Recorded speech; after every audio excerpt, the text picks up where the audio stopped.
Echuca, 128 miles north of Melbourne, lies at the junction of the Campaspe with the Murray River.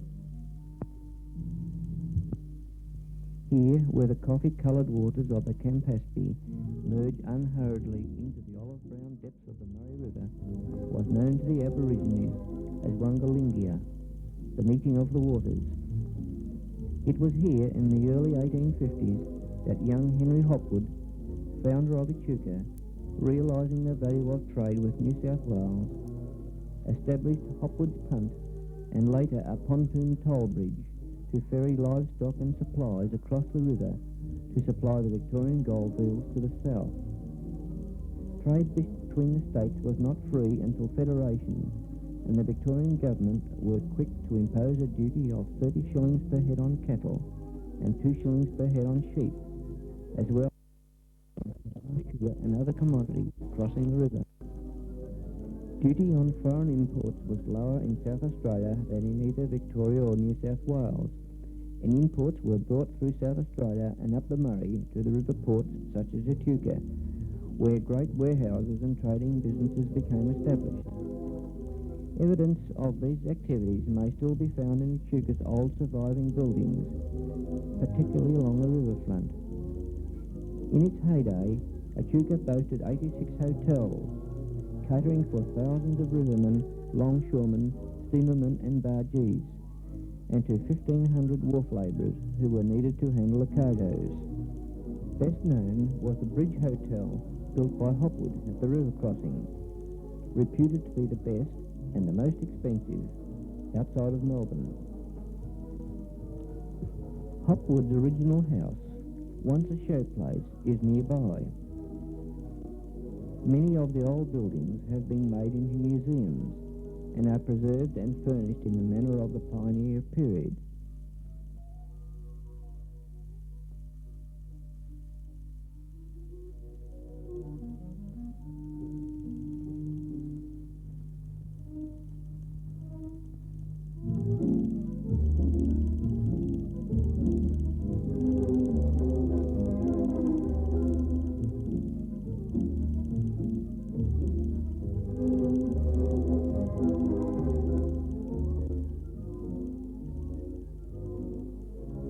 A reminder too of the past is the display of steam equipment which is maintained in operating condition by a group of enthusiasts who annually organise a steam traction rally at Echuca.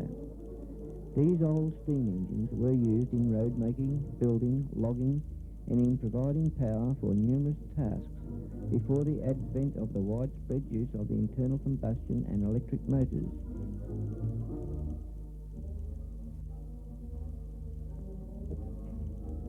By 1854, a rail link was established with Melbourne, and like a magnet created a powerful field of attraction through a wide hinterland around Echuca. The river trade flourished, and Echuca became the second largest port in Victoria after Melbourne. The Great Wharf, 1,000 feet long and 40 feet above river level, was a hive of industry, and the great steam-driven cranes unloading and loading cargoes from the river steamers. Part of the wharf still exists today. The death knell to the river trade was sounded with the spread of the railway to other centres, establishing direct links with the capital.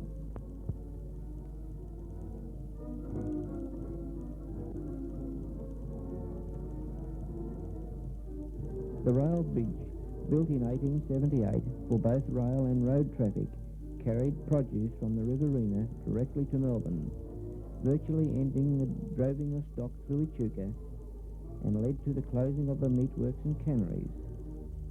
The present fruit fly check post on the bridge is reminiscent of the customs post of the past century. The old customs house on the Victorian side still remains.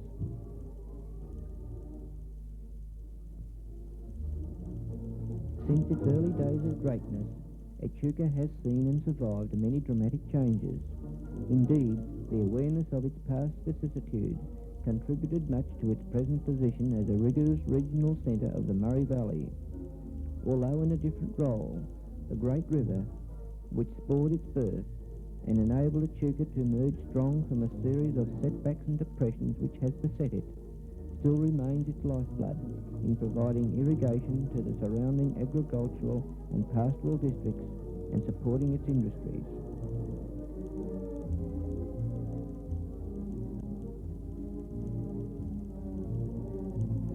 Preserved in Hopwood Park, close to the Great Wharf, is the old paddle steamer Adelaide, a veteran of many epic journeys along the tortuous course of the Murray when the river trade was at its peak, a poignant reminder to this and future generations of a past way of life.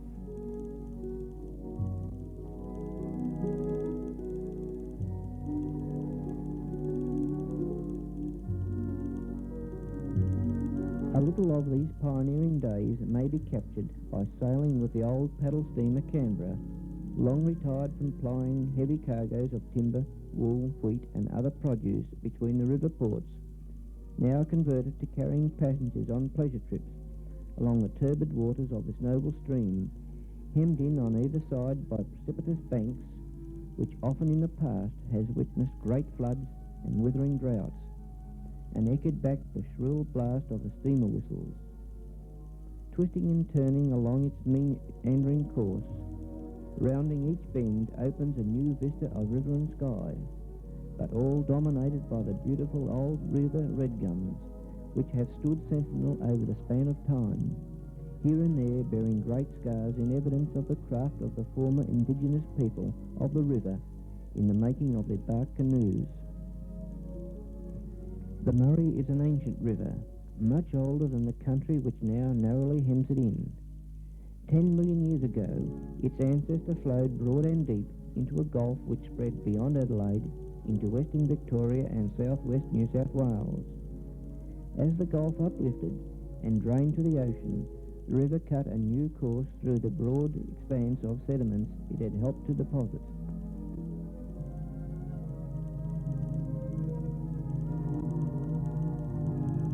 The Murray was named by the great explorer Captain Charles Sturt in February 1830 on his epic journey down the Murrumbidgee River by whaleboat after Sir George Murray, who then presided over the colonial department.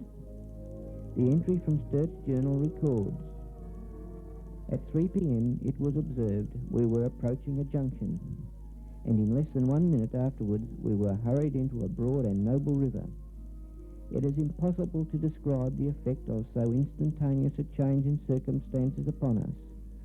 The boats were allowed to drift along at pleasure, whilst we continued to gaze in silent astonishment on the capacious channel we had entered, and could hardly believe that the insignificant gap which presented itself was indeed the termination of the Murrumbidgee."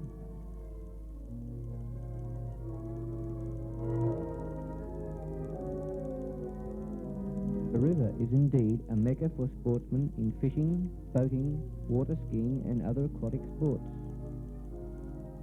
Popular too are the houseboats, leisurely cruising along the broad waterways and quiet lagoons.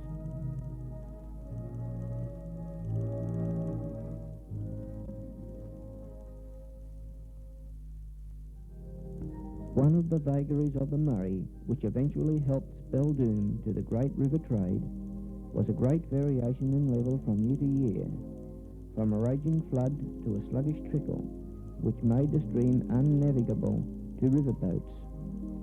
With the advent of irrigation, a series of weirs and locks was built to control the flow of the river and render it navigable all year round.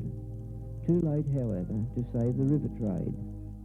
One such weir and lock is at Tarumbaree, a few miles downstream from Echuca.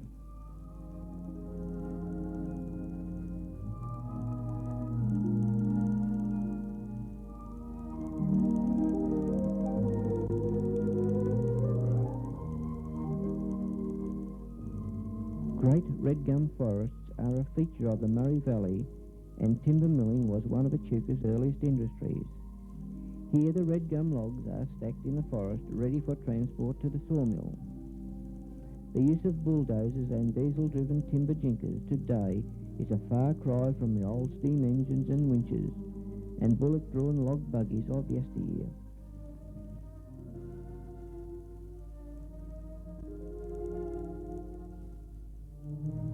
Red gum, because of its unique qualities in resisting decay, was used in vast quantities for everything. Blocks for street paving, shoring up mine shafts, railway sleepers, building material, and as early as 1877 there appeared to be a grave danger of the extinction of the red gum forests when the government placed a duty on red gum and restricted licences to cut timber. This caused a great decline in the timber industry at Echuca, and by the Depression of 1893 saw most of the mills in liquidation. Red gum still remains a major product of Echuca, and a few mills still operate, still under strict control.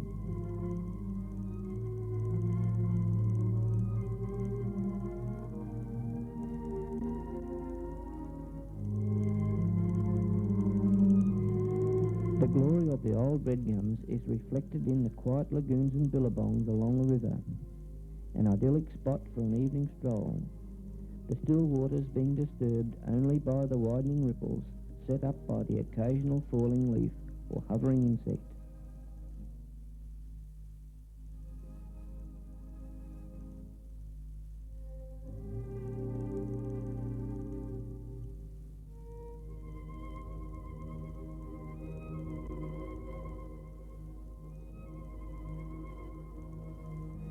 The Moira Lakes, only a few miles north of Echuca, are a quiet backwater of the ancient Murray. They were formed when the westward flowing channel of the Murray was checked by the uplift of the Cadell tilt block, forcing the river to turn sharply southward, flooding a wide area which became the Moira Lakes, then turned west again around the southern end of the obstruction where Echuca now stands. These lakes and marshes teem with numerous species of bird life, and a paradise for the ardent field naturalist and photographer. What better place could one choose for a quiet picnic?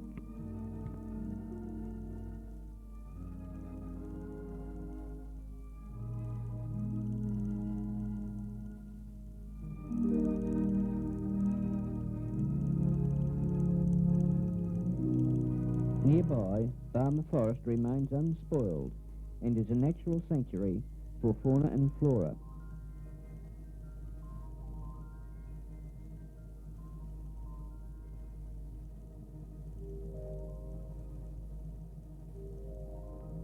Much of the forest is situated in marsh, and mirrored reflections, the delicate pattern of age or grain in an old tree trunk or fallen log, the grandeur of an old red gum, or delicate colour of the many species of fungi, were the subject of interest to the keen photographers in our group.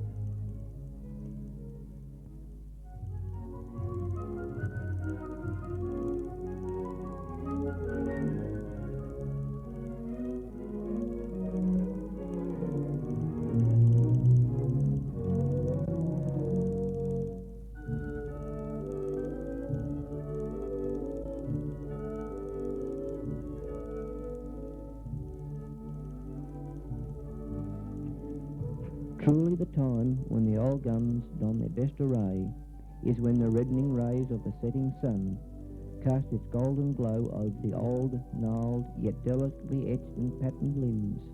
This is the time when the glories of nature are at their best.